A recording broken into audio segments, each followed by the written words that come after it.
what direction is the club moving when it strikes the ball if the ball is on the ground? Down.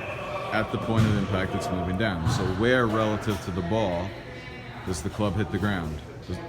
In front of it. In front of the ball, right? So logically speaking, if the club hit the ground behind the ball, what would happen to the speed of the club as it hits the ball? It would decelerate. Of course, right? So once you get that out of the student's mind, then they understand, oh, the club needs to be going down. So then what makes the ball go up in the air if the club is moving down? The head being on an angle. Which is called what? Loft. Exactly, right? So each club has a different amount of loft.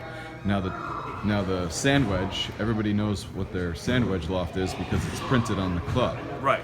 So in this case, this is a 56. Now a tour player takes a sand wedge, and they don't hit it with 56 degrees of loft if they're hitting a full shot.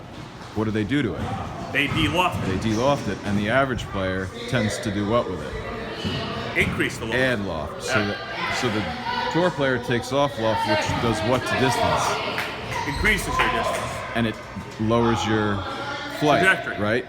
And the average player does the opposite. Yeah, so they're... So how do we know how to feel that, Andrew? And how do we know what, as players, how to make that right decision? Well, you can hear it.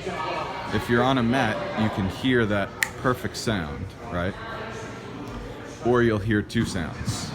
You got to really pay attention, but you'll hear two sounds. You'll hear the club hit the ground and then the ball. That takes a little fine tuning. If you're on the grass, it's as easy as anything, because if you hit the ground, what happens?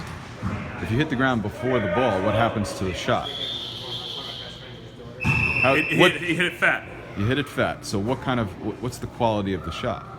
It's shorter. It's going to be nothing. Cut.